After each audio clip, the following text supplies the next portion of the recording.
Thank you for joining me here on the last segment of today's show. We had two Monday Night Football games on last night. We already talked about the Seahawks and the Lions, so we had to bring up the contest between the Titans and the Miami Dolphins. We learned a lot, I think, from some of the stuff we saw in this game between the Titans and the Dolphins. Right, the Titans ended up winning this game pretty convincingly, 31-12. With Mason Rudolph mainly. Will Levis hurt his shoulder in this contest, so he wasn't able to really play at all throughout the entire game with how early he got hurt. But yeah, Mason Rudolph, came in there, did his job, did enough to help them win, and put some drives together to enlarge the separation between the Dolphins and Tyler Huntley on the other side. Just not really. I wouldn't say that he's not good enough, but with just how everything lined up, being signed like 2 weeks ago, now being thrown into the starting job, it really didn't enhance how good this offense could be, obviously, with inserting Tyler Huntley into this offense. It's just too complex, in my opinion, to grab a guy that's never been, I don't think, in this Shanahan, McVay, Mike McDaniel sort of system and just throw him out there and think that you're going to get a sort of resurgence of this offense in any way.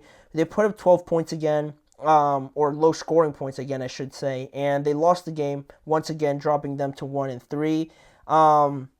It's obviously the first win for Brian Callahan as a head coach, and Miami now becomes one of only three other teams in the last 20 seasons to have zero offensive plays with a lead or without a lead throughout the first four games. That's how bad it has been. Only three other teams have, had this bad of an offensive start. And it's not like, obviously, the Dolphins are just built wrong. They just don't have their quarterback, right? With Tua in here, this offense clearly looks a lot different. And it is an unfortunate situation with Tua and his health and the concussions, right? And the Dolphins are kind of just trying to stop the bleeding right now, but it's obviously very difficult. And looking at this game, looking first at some of the performances from this game, Will Levis was only in there for 4 throws, 25 yards, but he managed to throw an interception to start the game. I think it was on the first drive, which wasn't great. Then Mason Rudolph came in, did his job, like I said, 9 for 17, 85 yards.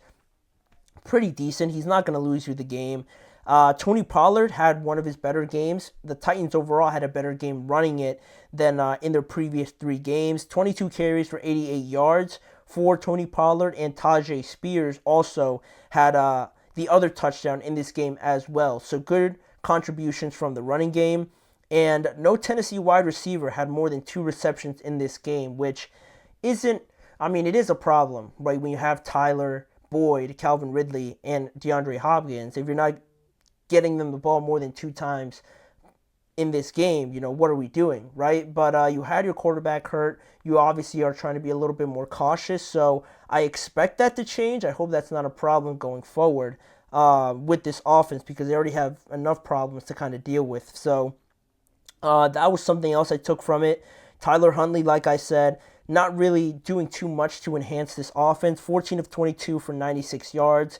He accounted for the only touchdown for them, the rushing touchdown, I think in the third quarter of this game. And then, there's no running game for Miami outside of Tyler Huntley as well. He led all rushers with 40 yards in this game. And Tyreek Hill and Jalen Waddle, another lackluster performance. Not really on them, just the offense isn't operating to its max capacity. They're probably at like 40 or 30% or something like that.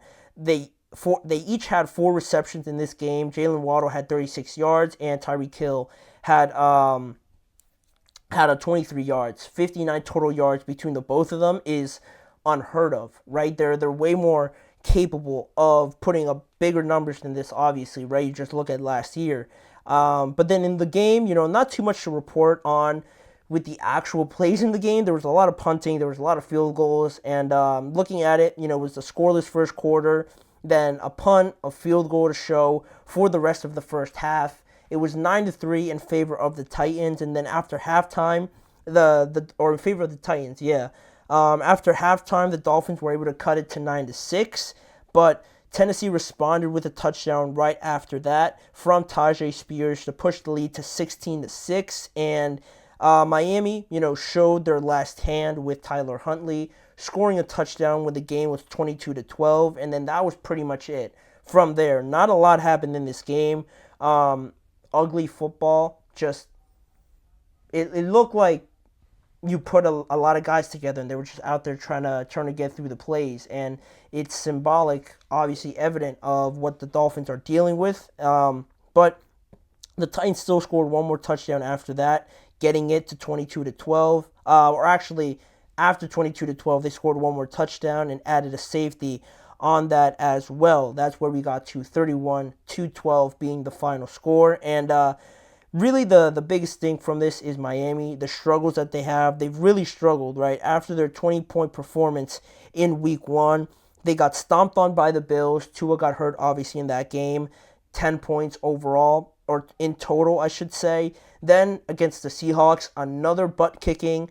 They only put up 3 points in that contest, and now only 12 points in this contest against the 0-3 Titans, which is not another good sign as well. So offensively, you clearly see the problems with this team, and for the issue with Tua, and for what people say about Tua's arm and his health-wise for him, he is really everything I think we've seen over the last 2 games now. He really is the catalyst, pretty much the engine, I guess you could say, that makes this offense go completely for the Dolphins because of how complex it is, the motions, all the bells and whistles and things like that most quarterbacks now starting in the NFL would probably struggle a little bit to try and run this offense, let alone a guy that they signed off of the practice squad, a backup level quarterback. It's not going to work the same, obviously. It's a very integral system that really relies on all these guys. It's really tailor-made for all these guys to get the best out of them, and then when one of them goes down, you can't just insert another guy in there because they're not that player. So, this offense isn't running properly. It's not a Mike McDaniel thing. It's not anything like that. I like him as a coach. I think they've done fine with him as their head coach offensively. You look at last year, but it's not like they played great last year, but that was at least a good point to build off. Hopefully, you were thinking into this year, but unfortunately, Tua gets hurt, and now they sit at what are they sitting at? They're sitting at 1-3 right now. Yeah, they're sitting at 1-3 right now, tied for last in the division. So it's kind of teetering right now. It's teetering in the balance of what this season overall could be. Mike McDaniel said after the game that everything is on the table in terms of trying to find a solution, which makes sense. And on the other side of things, as bad as it's been for the Dolphins, you could look at the Titans and think that they're 0-3 and they have everybody playing. So,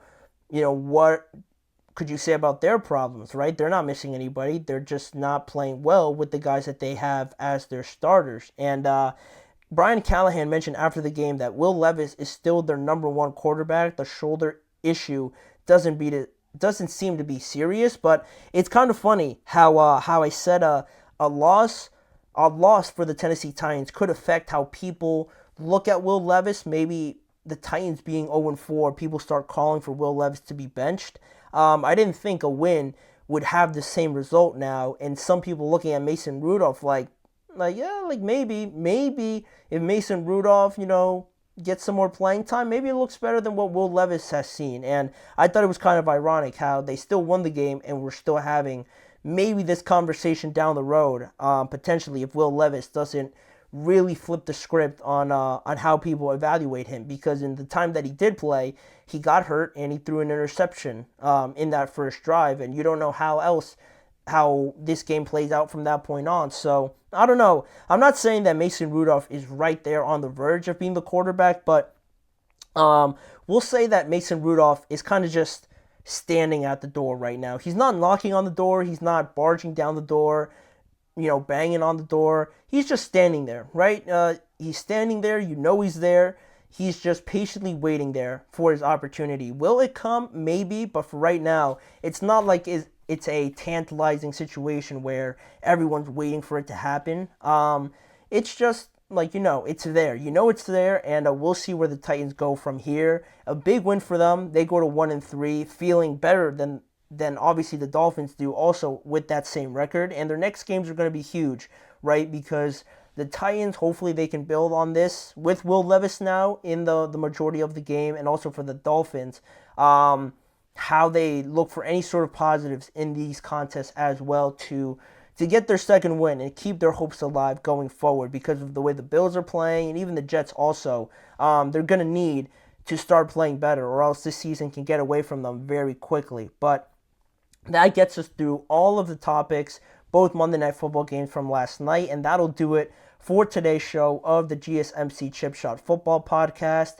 Thank you guys for tuning in. Make sure to like, follow, and subscribe to the show as well, and follow the network on all forms of social media. To check out more of the show, go follow and check out more of the podcast network channel on YouTube, and the GSMC Sports Network channel on YouTube, to catch more content around the NFL and this show on there. And also tune in every weekday at 6:30 p.m. Eastern Time for more coverage, storylines, everything about the NFL with me, Manny Maradiaga, as your host. Thanking you again for joining me. I'll see you guys back here tomorrow to start talking about Week 5 in the NFL. Mm-hmm. Mm-hmm. Mm-hmm. Let's go. I wake up to a little bit of drool on my pillow, feel like it's gonna be a bad day. Yeah, I'm tired of shit, and the coffee ain't hit yet, damn ain't that great. I don't wanna go to